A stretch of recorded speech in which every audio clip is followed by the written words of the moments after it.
Okay, so we're starting Unit 3 right now, and the first lesson in Unit 3 is called the number line. And in this lesson, you will represent positive and negative rational numbers on the number line. That's what this lesson is about.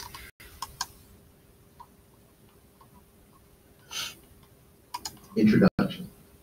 Nancy is working on a math assignment about number lines. A graph problem tells her to mark the point 1 1/2 and its opposite on the number line. She sees the points for -2, -1, 0, 1, and 2 on the number line, but not the points for 1 1/2 or -1 1/2. She knows that one point has to be halfway between 1 and 2, and the other has to be halfway between -2 and -1, but she can't find the exact spot. Should she just mark the approximate point between 1 and 2, or should she find the exact position of the number? Is there a method she can use to find the positions of points such as 1/2 and 1/4 on the number line? In this lesson, you'll see how Nancy can accurately mark the position of points such as 1 1/2, 4 1/3, and 2 1/4 on the number line. You'll also apply your knowledge of the number line in everyday situations. Okay, so this lesson is going to help us when we see a number like 1 1/2. We only have these whole numbers here sometimes. Sometimes it'll tell us more, but lots of times on the number line, we don't see where the rational numbers would go. And so we have to figure out how we know where to put them. So if we just see 1 and 2, we know that 1 1/2 is going to be between those two whole numbers, but where? And so that's what this lesson is going to be working with, how to plot points on the number line.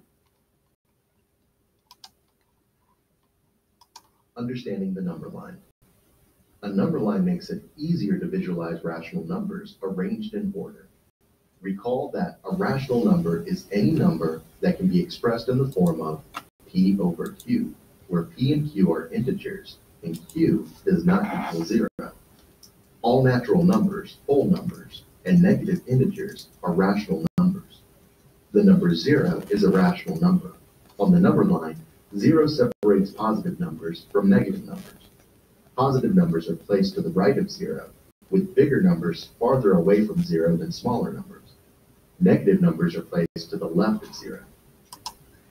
So just to recap this, we're going to be talking about graphing rational numbers. So that means we could be talking about a whole number. We could be talking about a negative number, an integer.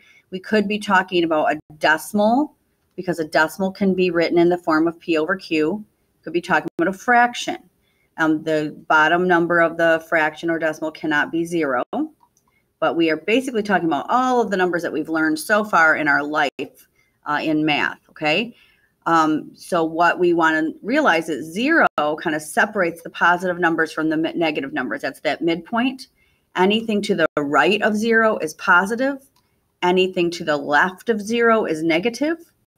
And then we have, as numbers go to the right, no matter where they are on the number line, they get bigger. So numbers increase as we get to the right, as we move to the right, and they decrease as we move to the left.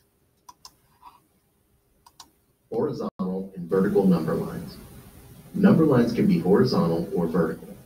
On a horizontal number line, the number 0 is at the center. Positive numbers are placed in ascending order to the right of 0. On the horizontal number line shown here, the numbers 1, 2, 3, and 4 are all to the right of 0. The negative numbers are placed in descending order to the left of 0, -1, -2, -3, and then -4, as shown here. Positive numbers are in ascending order above 0. Negative numbers are in descending order below 0. All right, so just to give you some definitions here, ascending means getting bigger, growing. Descending means that we're getting smaller. So on the horizontal number line, that's this one. The numbers are to the right, getting bigger, to the left, getting smaller. So no matter where we start, if we're moving to the left, we're getting smaller. For the vertical number line, this one, as we go up, the numbers are getting bigger. That's ascending. And as we go down, the numbers are getting smaller. That's descending.